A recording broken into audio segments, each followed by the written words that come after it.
Hello, my friends. Welcome to Stand Up episode, I don't know what it is, 584, I think. I've got two great guests for you today. Kris Brown is the president of the Brady United organization to end gun violence in America. She is a brilliant woman, and I love talking to her. We talked about everything that happened this week, from the shooting in New York to the media's coverage of it, to the ghost gun announcement from President Biden, the new ATF head being appointed, as well as, yet not confirmed, so much more that we spoke about. I think you're really going to like that conversation. That's first. And after that, I learned about Hong Kong. I've always wanted to learn more about Hong Kong and its history, and I welcomed Louisa to the show for the first time. She's the author of a new book called Indelible City, Dispossession and Defiance in Hong Kong.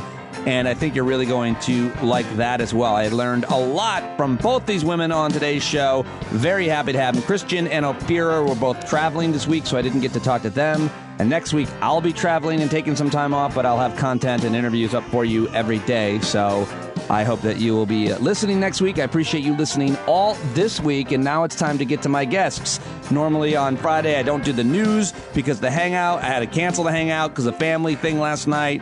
But we'll get back to it. Maybe even tonight. Look for an email, listeners. I'll try to host a hangout this evening. At least that's the plan as of right now. So hopefully to see you then. And now it's time to get to my guests. How about it? She is the president of Brady United. She's combined a lifelong background in policy, law, and activism with considerable strategic management expertise to help forge the direction of the Brady organization's programs and ensure the successful impact of its national and field assets. And that she has done very, very well at. Very excited to have her back on the show. She's done so much good for this organization and the country. And there's always a lot, unfortunately, to talk about when it comes to gun violence. And there's just almost nobody better than Kris Brown to talk to. You can follow her on Twitter at KrisB_Brown. And I hope you will, and let her know that you heard her here on the show. Let's do it right now with Kris Brown. Okay, I've got her now. There's always a lot to talk about with Kris Brown, and I'm very happy to have you. Thank you for agreeing to talk to me again, Kris. Very kind. Thanks for having me, Pete. Appreciate it. Well, just from this last week alone, there's been a ton of developments, but I do want to go back to and always point to achievements, because people always say that nothing changes, but your organization has created all kinds of change, affected all types of change, and back in January, your organization launched the largest ever database of ATF gun store inspection reports, and it didn't get nearly, well, I didn't even hear about it, but it's so important. Tell us what this is and why you did it, why it matters. Yeah, thanks for asking about that. So your listeners can find the information on this project at gunstoretransparency, all one word, .org, gunstoretransparency.org. It's the largest ever database of all of the ATF inspection reports of gun dealers across the country. And why is that important? Well, because the NRA, the National Rifle Association, about 20 years ago, stopped the ATF from being able to publish information about which dealers were flagrantly violating the law. They argued that it violated their constitutional right to privacy. And so the ATF has not published that data for 20 years. The last time they did, what it showed is that about 5% of gun dealers, and we have more gun dealers in this country than McDonald's and Starbucks combined. How is that possible? 100,000. 5% of those 100,000 are responsible for the sale of 90% of crime guns, 90. So what does that imply? What that says is that if you have information about which gun dealers are flagrantly violating the law, you can do one of two things. You can reform them through inspection and ensuring that they are feeling vulnerable to have to follow the law, or you shut them down. What's happening right now, Pete, because of the restrictions that the NRA put forward and because of a lot of crippling things that have been done to the enforcement authority of the ATF over time, is less than 1% of those 100,000 plus gun dealers ever have their license revoked, ever. And as a result of that, we have crime guns flooding communities across this country where it's easier to get an illegal gun at the corner than it is to get a fresh salad, a library card, or anything else. And that is a failure of enforcement. We don't need new laws to fix this. What we want is to expose this. You know, Louis Brandeis said that sunshine is the best disinfectant. So we want Americans across this country to go to gunstoretransparency.org and know which dealers by zip code. You could look it up, which dealers are 5 miles away, 10 miles away, 25 miles away, and demand change here. Let's lift up our voices for this. That is a crazy set of statistics. I had no idea about any of that. But when people in your position, when Congress, lawmakers make the point, let's enforce the laws we do have, this would seem to be one of the most important. But you said the NRA won this lawsuit, quote, protecting gun store dealers. So I guess that's where I got lost in terms of how we can enforce this. So what the NRA did is actually not sue anyone. They approached some members of Congress who were major recipients of dollars, campaign dollars from the NRA. And they asked them to put riders on appropriations bills. Like every other federal agency, the ATF is funded through the budget and by Congress. They put riders on their appropriations, their funding, that said, if you publish this information, you will lose your federal funding. So lo and behold, they stopped doing it. And over time, when that becomes a practice, it effectively becomes law in effect. Now, how could that be broken? Well, Brady has sued the ATF, ironically, to get this information under the Freedom of Information Act. And nothing stops the American public from saying, hey, ATF, hey, local authorities, these gun dealers that are near me are endangering my safety, causing risk, and lift our voices around that. And that could, anyone could do that at any time and put public pressure around the ATF to change this. Why is that important in general? Because we know that people who have a really extreme view of the role of guns in our society, and frankly, a notion of the Second Amendment that is not represented in any constitutional text or prior understanding, are in some ways dictating what our enforcement agency does. That's wrong. We as Americans who rely on law enforcement to do their job effectively, not with handcuffs behind their back, need to continue to put pressure. And President Biden just nominated a head of the ATF that we're very excited about, that we think will move forward with real enforcement within this agency on all kinds of things that relate to our public safety. Right. He did that this week. On the same day, he talked about this ghost gun rule that I want to ask you about. But when we talk about laws on the books that aren't enforced, I think it might be also a good thing to talk about how the fact that the ATF has not had a director confirmed, I think, by the Senate, maybe just two in the entire, I think I learned that from you, your organization, and in the entire history of the agency. I suppose we could talk about the history of the ATF, its creation, and the controversies surrounding it for a long time. But just tell me why that matters. Why does it matter that the director is confirmed? What does that change? And what is the strategy? Why have Republicans for a long time employed this strategy, even I think with Republican presidents, to prevent this director from being confirmed?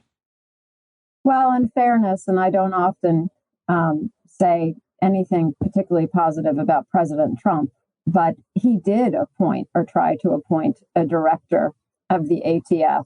And even he was not confirmed as a result of pushback by the NRA and others. If you are a regulated entity, right, and what does the ATF regulate? All sorts of entities, including the firearms industry.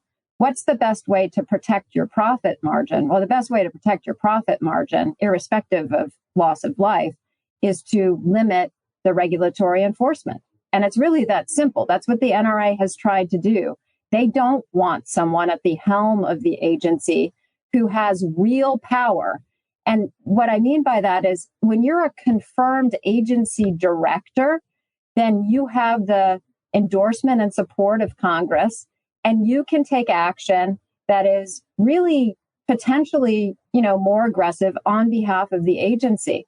This is an agency that has been left behind in time because for 20 years, it has been basically intermittently run by caretakers who have no positional authority to go to Congress and say, my agents need more money. I'm woefully understaffed, which is absolutely true, and really fight for that, develop relationships. The agents out there who are putting their lives on the line at the least deserve that. So does the American public who rely on enforcement agencies to ensure that a few gun dealers, relative to all of those that exist, actually follow the law and aren't profiting. And I would posit this just to close it out, Pete. When you look at the statistics of the roughly 5% of gun dealers who are responsible for the 90% of crime guns, let's also think about what that means for the other 95% of gun dealers, the vast majority of whom never sell a single gun that is recovered in crime. What's the proportional difference?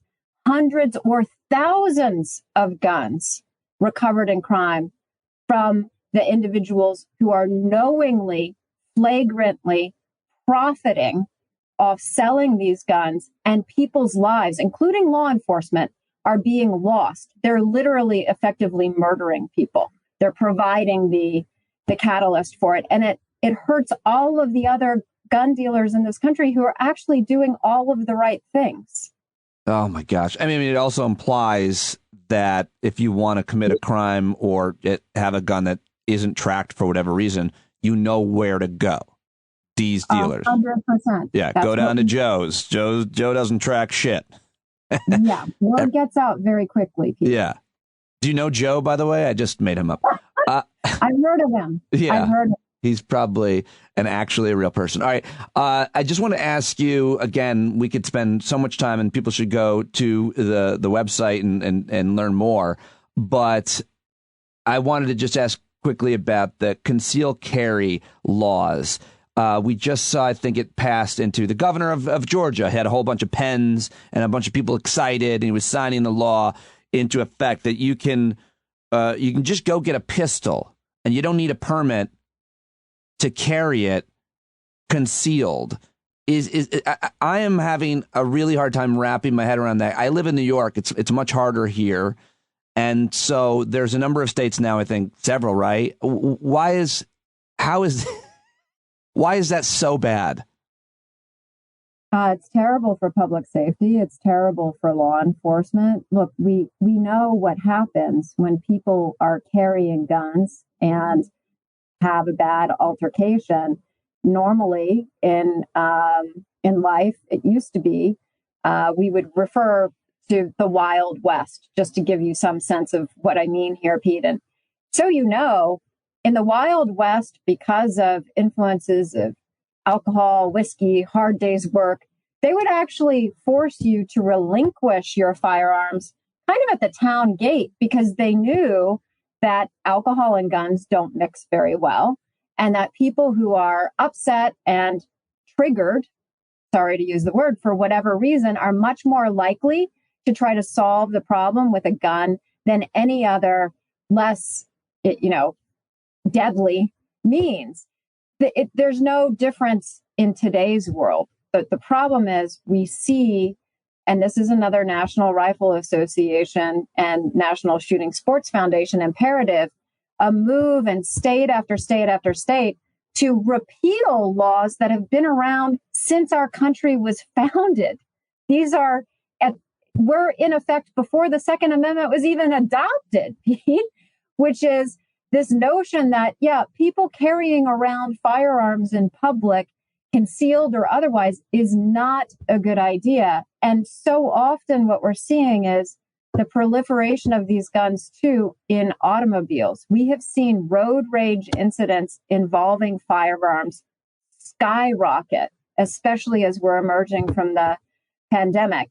And I will say to you, Pete, too, the Supreme Court is considering a case right now that's also brought by the NRA attempting to repeal your state's concealed carry requirements, which stand for the crazy notion that when someone wants to carry a concealed weapon, they should have someone in law enforcement review their background and decide whether they should have that permit or not. The NRA is challenging that law that's been in effect since the late 1800s in New York. And the implication for that decision, which will be handed down probably in June, is potentially repealing every state's law, because that's the impact that the Supreme Court have in one ruling that has concealed carry or open carry permitting systems.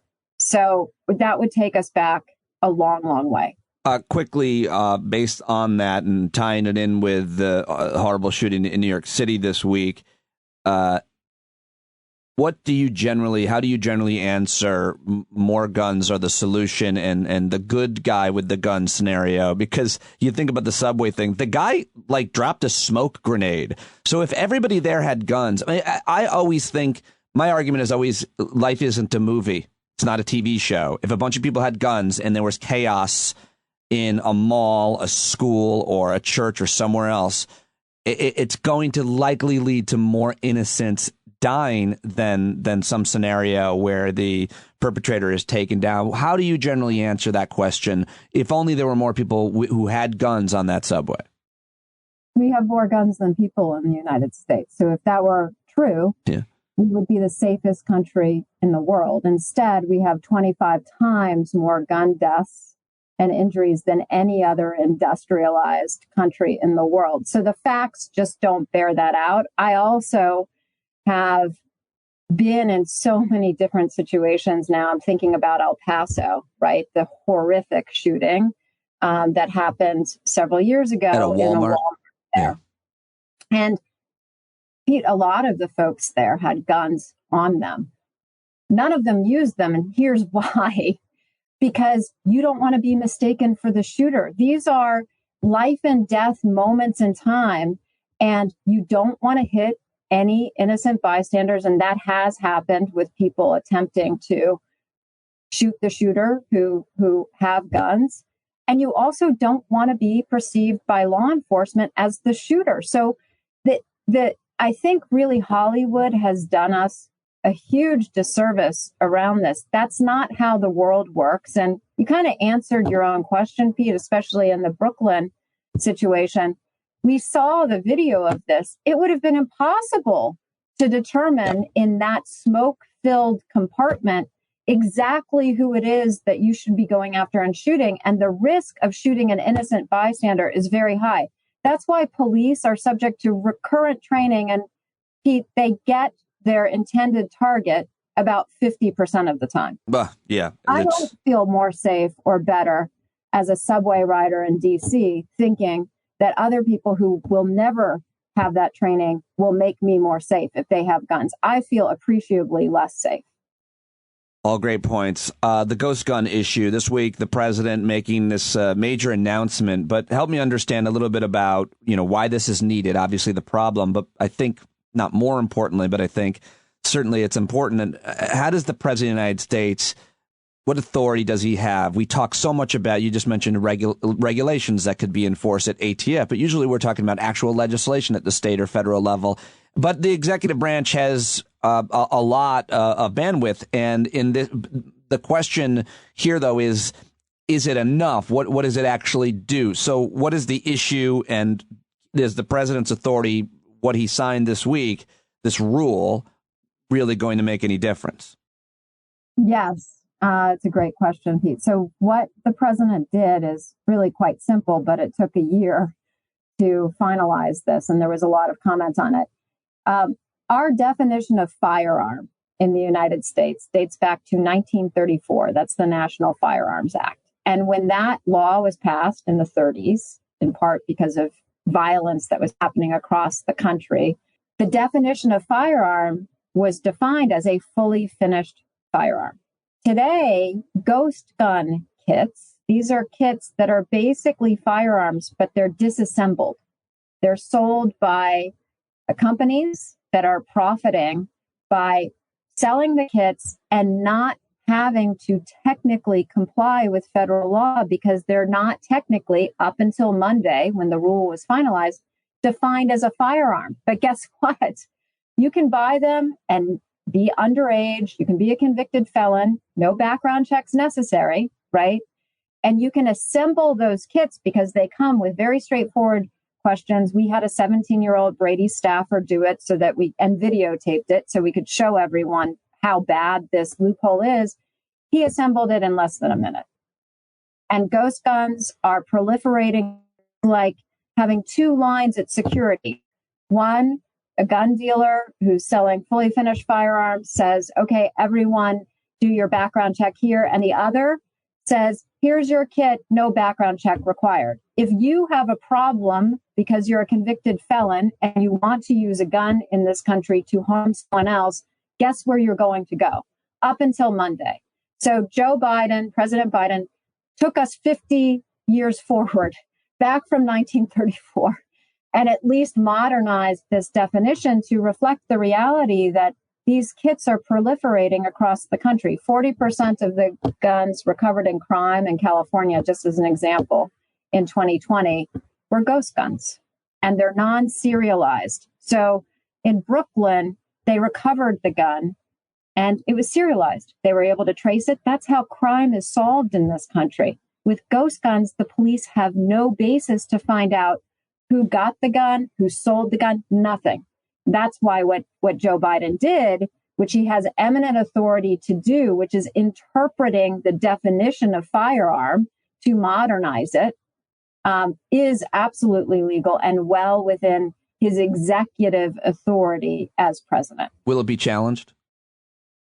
I think it will probably be challenged, and I expect that it will be upheld against that challenge. Interesting. Do you have time for one more question? Yes. Okay. I had issues with the way the media covered the shooting and shooter in Brooklyn this week, but without explaining them to me, I think I saw you on MSNBC or somewhere else talking about media's coverage, and I just wanted to know what your thoughts are, if you had any issues with how that was covered. I have a lot of issues in general with how the media covers these things. So it's hard for me to be succinct on this. I'll take as much time as you want. The first, of course, is that I do feel that the media focuses so much on these tragedies, and I'm not trying to take away from this because it's absolutely horrific. But rather than telling a story or asking the questions, where did the gun come from? How was it sold? What are the details around this? How could this be stopped with better policy? It's very much focused on the background of this particular individual and this manhunt kind of approach, and none of the coverage related to, for example, Pete, the fact that the gun that was recovered was serialized and the police were able to search this. And Joe Biden, just a few days before, made sure that all police could do this. So I think the context is often missing. And too often, these are reported as the horrific incidents that they are. So I'm not trying to take away from that. There are people who are traumatized and will continue to be traumatized by this. But it's almost told as sort of a one-off story. And that's not how this works. All of the people who are traveling by subway, who are on that subway, are going to be traumatized probably for the rest of their lives. And so are other New Yorkers. I wish that they would provide a lot more context for this and not tell these stories as one-offs where the other thing they do is, well, he was a legal purchaser, so there's nothing to be done. That's actually totally untrue. We have to look at gun violence as a public health issue. You solve it with policy. You solve it with enforcement. You solve it with things like extreme risk orders that allow the removal of guns for someone who's threatening others. and you change social norms around guns in general in our country and have people who have guns and people who don't have guns talk about this issue. And the media does not tell, typically, not everyone, but doesn't tell those stories in that way that allows people to understand the progress that has been made and the things that we can do as a society to really prevent this going forward. And what about that's frustration? What about the mental health issue when it's at play? And what I mean by that, and I always like the caveat, mentally ill people who are always far more likely to be violent towards themselves than they are other people. I don't want to stigmatize mentally ill people as violent, but sometimes mentally ill people are violent and they have easy access to weapons. So there's two ways to look at it. More resources for the mentally ill. I think this guy had said he'd been in and out of psychiatric wards. It might be my understanding. I may be wrong, but just what about that angle of this or the issue as a whole? Obviously, we see it a lot with young people. I'm glad you asked me that, Pete. That infuriates me. Okay, first of all, the United States doesn't experience any greater mental health issues than any other industrialized country, but we have a lot more gun violence. You're exactly right. All of the statistics bear it out. Individuals with mental illness are much more likely to be the victims of gun crime than they are to be the perpetrators. Of course, anyone who has these kinds of issues needs appropriate treatment and care.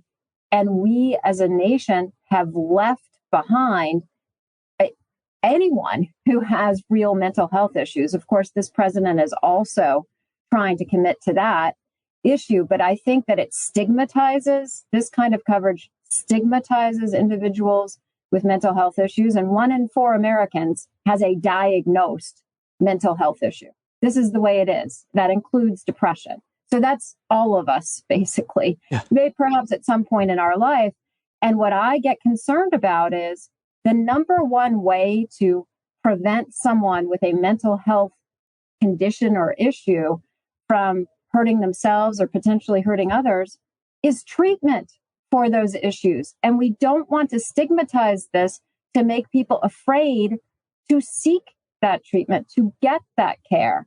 And some of the coverage of this individual, the accused shooter yesterday, was really not going very much in the opposite direction of that. And I think pointing fingers and making anyone who has any kind of mental health struggle really question whether they should talk to people about it and feel like, well, maybe someone thinks I'm going to be a shooter. It's just not helpful for our society.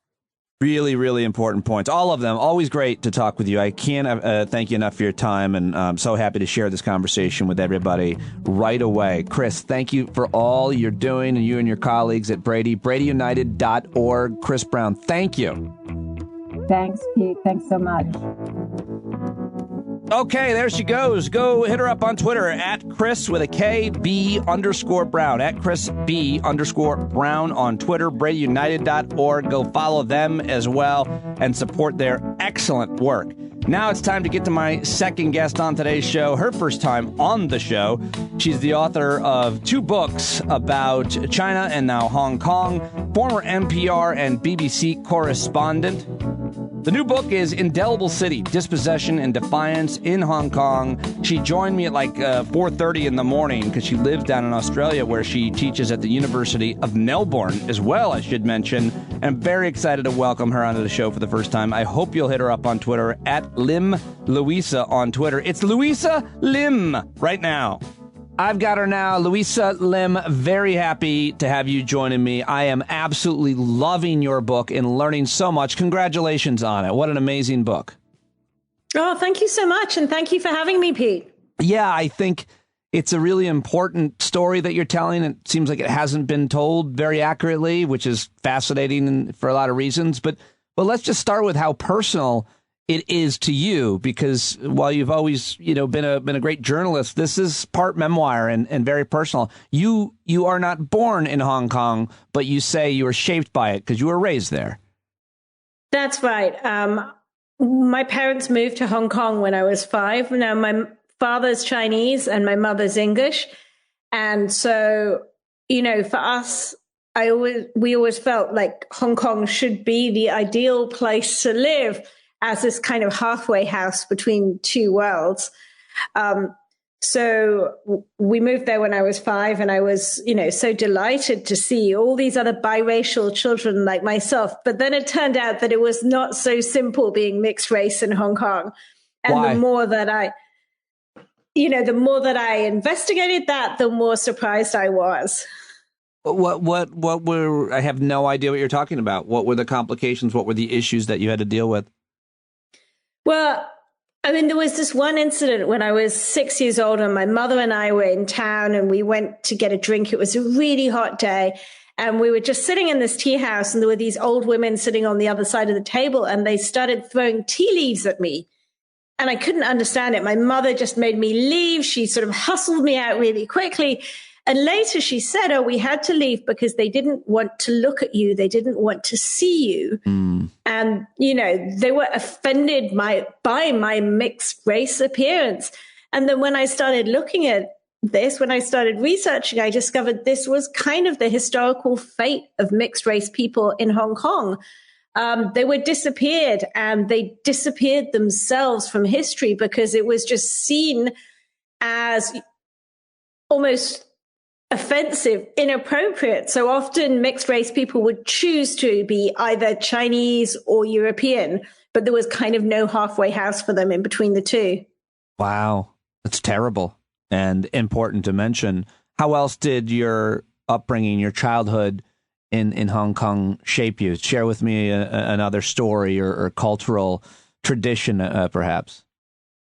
Well, I was very lucky, I have to say. My parents really kind of, in a way, they transgressed all those racial boundaries in so many ways, not just by their marriage, but by their behavior. And so my mother, who's very kind of proper, the daughter of an army veteran, a major general, very kind of British, she became one of the reasonably early experts in local cultural heritage.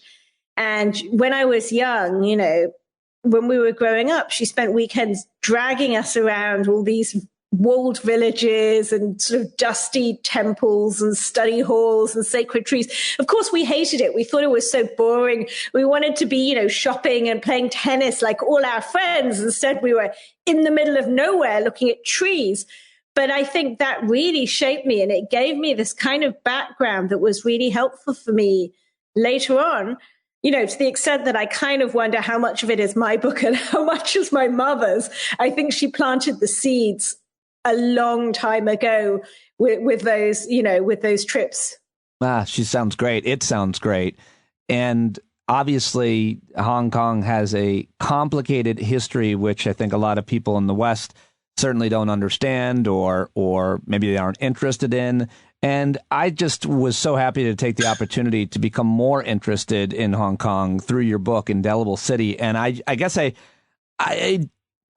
I'm surprised by how much I'm enjoying it. And I shouldn't be. It's ignorant of me not to have thought so. But there's just so much history that I think even people who are more familiar with Hong Kong might not know. So the question is, why do you think folks, certainly in the West, certainly in the U.S., especially, much less the U.K., would find this book so interesting and important? Why is it important? Well, I wanted to write a history book, but one that is engaging. And I'm glad that you're enjoying it. That really was the aim. And it's not sort of a pure history book. I think, it's my story. It's the story of Hong Kong. And then it's the story of this extraordinary character called the King of Kowloon. Yeah. And, those are the kind of through lines that run through the whole book. And, it is a story of obsession. I became really interested in the King of Kowloon. Originally, I thought I'd write, like my mother, I guess. My mother said she was going to write a pamphlet on this graveyard, and she ended up writing a 600-page book that took her 10 years. And I thought I would write an article on the King of Kowloon, and it's taken me maybe 8 years to write this book. So he was this extraordinary character, an elderly, disabled trash collector with questionable mental competence who believed that the peninsula of Kowloon, which is part of Hong Kong, that it was stolen from his family in the 19th century when it was given to Britain. And he spent 50 years writing his claims to the territory on the city's walls, and not just the walls, the post boxes, the flyovers, the electricity boxes, lamp posts, post boxes, with this really extraordinary writing. You know, his handwriting was actually really terrible, just appalling handwriting, very lopsided and sort of, you know, like a 6-year-old's writing, not beautiful to look at all. But he became this iconic figure. You know, poets wrote odes to him, lounge singers and rap singers alike sang songs to him. He starred in television adverts, he played cameos in films, and he became the territory's most valuable artist. He sort of became this iconic figure. And to begin with, you know, I just got really fascinated in him. And I thought that I would find out if his claims to the land were true. And I thought I'll just, you know, talk to a few people who knew him. And then, you know, one thing led to another and it snowballed. And turned from an article into the book. And the king of Kowloon, you describe him as a toothless, often shirtless, disabled trash collector. And I know you're not going to reveal the truth of whether or not he did have any claim to Kowloon. You'll have to buy and read the book. Let's talk about, though, some of the political history, which is so relevant and so important. You can talk about... we can go back to 1997. We can go back to the 1800s. We can go to the umbrella movement of 2014, which you also document. And, of course, the widespread anti-government protests in 2019, which were also really well covered, I think, by international media. I'm not sure where to start, but I do think that what's happening in the world right now is so important, so relevant, and clearly Hong Kong is a player in the system. You have seen just in your lifetime dramatic change in Hong Kong. So where, I guess, would you like to start? What do you think's most relevant to start with? I mean, I guess we could start in the 1980s. And I mean, you know, the point in which China and Britain were discussing Hong Kong's future. Right. And I think, you know, the key point, and again, I guess I'm coming back to that word disappearance, but Hong Kongers were disappeared in that discussion. You know, Hong Kongers played no part in the negotiations. They had no seat at the table. There was no vote, no referendum, no mechanism for them to decide or, you know, really have any input on the agreement. And when I was researching the book, I came across this extraordinary trove of interviews done with really important Hong Kongers at that time, people who'd advised the British government. And reading them today, I mean, they've been sitting on a library shelf pretty much untouched. Reading them today, or, you know, over the last few years, it's been quite a moving experience, because all the anguish that they voiced at this agreement that they were not satisfied with, yet had to sell to the Hong Kong people. And then, you know, the fact that some of them, they tried to warn the British. They went to Beijing and tried to talk to Deng Xiaoping and really outline these fears. And these are, you know, all the fears they talked about are things that have come true in the last few years. Yes, yeah. So, you know, they were right, but they were ignored. You describe the meeting between Thatcher, the Prime Minister of the UK at the time, and Deng Xiaoping, and I mean, I was hooked. Just that I had no idea it happened. But the most important point I think that you make, of course, is that these negotiations about Hong Kong are happening without Hong Kongers. I mean, and then it doesn't really get covered very well, which is why it's so surprising that you were able to find and dig into the history. So take us, what comes out of that leading into the future agreement, or I guess, I don't know if we next go to 1997. Yeah, so what came out of that was this agreement called the Joint Declaration, where Britain was to hand Hong Kong back to China. And China pledged that the system would remain unchanged for 50 years, that it would be ruled by this principle of one country, two systems, that Hong Kongers would have a high degree of autonomy.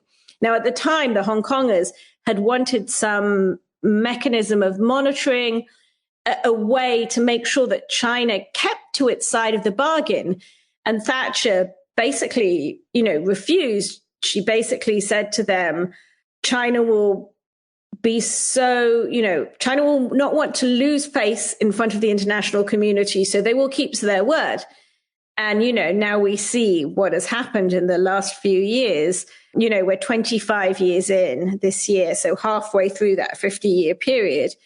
And in the last few years, since 2020, when national security legislation was imposed on Hong Kong, so much has changed. China has changed everything, and it hasn't. The idea that China could be constrained by the loss of face, seems laughable now. Right. Yeah. Right. Tell me about when you were on the top of a very tall building in Hong Kong covering a demonstration while the demonstrators, the protesters, were actually painting these giant banners that they had people climbing buildings. Just a fascinating story. And then you find yourself there covering it as a journalist, but then realizing that you are conflicted as a journalist because you understand your moral feelings on the issue.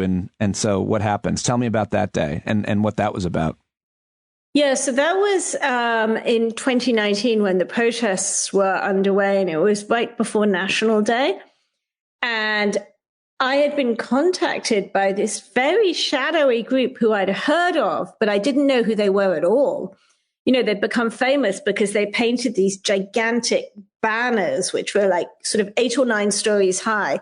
And then they had these climbers who hung them from the tallest mountains in Hong Kong. And they knew that I was obsessed with the King of Kowloon. I guess a lot of people knew by then. And they got in touch with me and said, would you like to come and visit us and watch? So I went along, and I was there as a journalist. And I was raised as a very traditional journalist in the BBC tradition where, right, it's all about objectivity and neutrality. And that day I just, I really felt like my identity as a journalist and my identity as a Hong Konger were in conflict with each other. And that day I joined in, and at first I didn't want to write about it because I wasn't sure whether this was something that I should even admit. But, I think it was a turning point for me in a way, because as a journalist, we do, there is a tradition of objectivity, but, I think your highest loyalty has got to be to ethical behavior, and sometimes ethics trumps objectivity. Sure. Sure, and we're seeing more and more of that type of journalism. I think there's even a kind of a name for it, like a moral objectivism or something like that, in journalism, in not equivocating two sides and so on. Maybe for another day. So you find yourself there and being involved, and you write about it so wonderfully as well. I mean, I just love your writing.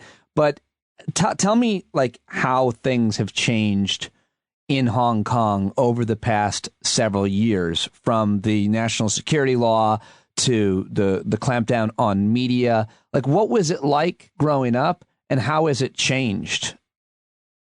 So, I mean, Hong Kong had, before it was a not completely democratic society, because Britain never gave Hong Kong democracy, but it was a sort of mostly free society. There was reasonably free media, and it had become really very much a city of protest where people, could protest without, fear or favor. And then in 2020, China imposed this national security legislation, which outlaws subversion, secession, collusion with foreign powers, and terrorism. And these are not clearly defined. And so the broadness of the legislation means that it has been used very widely. So, just the other day, 6 people who clapped in a courtroom were charged under this legislation. People have been charged for carrying banners or having stickers with banned protest slogans on them. All kinds, there have been, more than 180 people charged under this legislation, and a third of them have been charged with speech crimes, which is not a category of crime that had ever existed before, right? So we've seen these red lines really sort of multiplying so much that people now talk about this Red Sea instead of red lines, because they're everywhere and they're constantly shifting and multiplying. And the Democratic newspaper, the pro-democracy newspaper, the Apple Daily, was shut down. Its founder was charged and, appeared in court with chains around his waist and handcuffed, a 70-plus-year-old man. And we've seen other news outlets, digital news outlets, shut down. And I would say, for me, one of the most, all of it has been alarming, but one of the things that happened when they shut Apple Daily newspaper down was that the paper's entire archive was removed from the internet overnight. Wow. Right. So you're not only taking away the present and the future, but the past is gone as well. Right. That is a dramatic and terrible thing. Wow. It's alarming. That's a part of people's histories that is gone forever. You say the remaking of Hong Kong has been brutal, that we've seen in the last few months alone, absolute rooting out of civil society. Every day, every week, something else is being lost. The culture we grew up with being unmade, remodeled, and reshaped. Would you mind saying a little bit more about that, Louisa? I think one of the things that's happened is the changes have been so fast that it's almost, they've happened almost quicker than we can even write them down. And because the changes have been so quick, they haven't been covered that much. And of course, the international attention, it will move very quickly. But, some of the things that have happened. So, for example, before there was a very feisty legislature with pro-democracy parties, pro-China parties. And the pro-democracy camp, they held a primary poll to decide which candidates to put up for election. 47 of those activists who took part in the primary poll are now in prison, awaiting trial, as they have been for a very long time now. And, the legislature is now patriots only. So it's sort of totally pro-China. There have been these new political parties pro-China that have kind of appeared from nowhere. The court system has changed. So there's kind of a parallel national security court that has appeared out of nowhere. So, and then even education has changed. So there's supposed to be a national security focus, even in subjects like, geography and history and chemistry. So there's been this entire shift of society. It's led to this exodus. Well, which is another huge issue.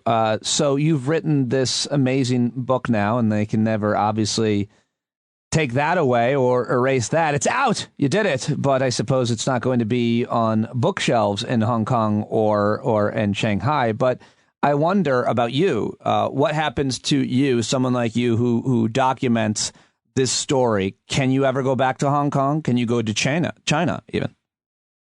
I haven't been able to go to China in recent years. And at this point in time, I probably wouldn't go to Hong Kong, particularly because I've written about Tiananmen. Right. And in Hong Kong, it used to be the only place on Chinese soil where Tiananmen could be remembered. But the organizers of that annual vigil have also, been charged and arrested. So, I probably wouldn't go back to Hong Kong at this point in time. But I still feel that my situation, my status as someone who's, not completely a Hong Konger, that allows me to write about Hong Kong still. For many Hong Kongers, it's really hard to openly talk about these things because they have family members still there. Right, yeah. And they have, these ties. And for me, as it was when I was writing about China, I made a decision that I would write about these no matter what. I felt when I was writing my first book and this one that these were books that I felt needed to be written. And if any cost that I might pay would be a small one. Well, you're certainly right about that. And I want to get and read your first book about Tiananmen, right? And talk to you about that because it's such an important history. Now, I know I got to let you go. You're down there at the University of Melbourne. So it's, I guess when we're taping, it's, 2:00 in the afternoon here. And it's almost 2. What time is it there? You're in the middle of the night, obviously. So, it's almost 4:00 in the morning. My Lord. Well, I know you've been doing a round of interviews. You've been very transparent on Twitter. And so the question that you shared on Twitter that you have eaten, as you call them, crisps, as we call them, I believe, brownies. Are you okay? I've been eating, actually, you call them chips. I found a packet, not just brownies. I ate a packet of roasted garlic oyster flavored crisps. Oh my God. Only available, hopefully, in Australia. Good God. But it's what you do at 3 a.m, right? And no, normal time of day would you eat something like that? Well, I appreciate whatever fuel you need to get you through this round of interviews in your wonderful book. You do whatever you need to do, and I really am very excited to have talked to you and reading the book. It's fantastic. I think people will really get a lot out of it. So thank you so much, and congratulations for documenting this really, really important story and sharing so much of yourself in it. I really enjoyed it. Oh, thank you so much for having me, Pete. It's been such a pleasure. And there you go. There she goes. It's Louisa Lim, who was awesome. That was great. Definitely check her out. Let her know on Twitter, if you don't mind, that you heard her here, because it is her first time on the show. And she's brilliant at Lim Louisa on Twitter, by the way, and very excited, of course, to have Kris Brown back, and I hope you appreciated that as well. Go check her out at @KrisB_Brown, Kris with a K, and check out Brady Buzz at Brady Buzz. That's where she is, the president of that organization, BradyUnited.org. And thank you very much for everybody who is subscribing to the show. I cannot thank you enough. Can't do it without you. So if you haven't signed up, it'd be great to see those subscriptions come in. StandUpWithPete.com. Hope you have an awesome weekend. I've got some special programs planned for you next week as I try to take some time off. But looking forward to hearing from you as always. StandUpWithPete@gmail.com. Love you guys. Be the change you want to see, and I will talk to you next week, if not sooner. Take it away, John Carroll. You gotta stand up. That's right. You got to rise up. You got to stand up. You got to stare the devil straight in the eye. You got to let him know it's his turn to go. See it clear when all you hear is a lie. Don't get up off of your butt, get down off of your fence. Even if it ain't a very friendly audience, well, they'll begin to listen when you start making sense. And you stand up, stand up. No need to point your rifle to defend your town. Just stand up, stand up. You know they can't deny you what you're laying down. Boy, you better stand up, stand up. Show your face of every color, yellow, black, red, and brown. She's the place where every lost child will finally be found. There's only one thing to do before we stand our ground, and that's stand up, stand up. Well, the founding fathers saw a land for all. They had to stand up, they had to stand up. They had a keen imagination for a crystal ball, drawing all the plans of a stand up. But all they had to go on was the time they were in, with other causes for laws, and since they weren't even sin, they knew that change was gonna come before the change could begin. They had to stand up. All right, they had to stand up. We got to stand up. We got to look the devil square in the eye.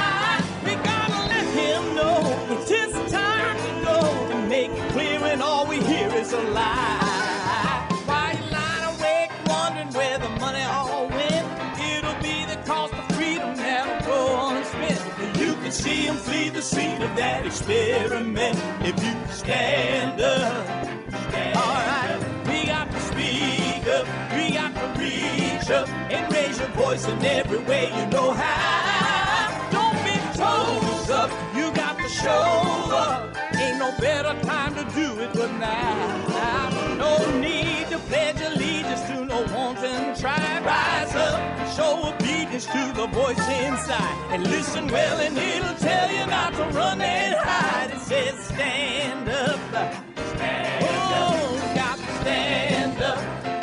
Ooh, come on, just stand up. Everybody got to stand up in the darkest hour. Stand up, people got the power. Stand up. Come on, come on, come on. Come on, come on, come on. Come on, come on, come on. Stand up.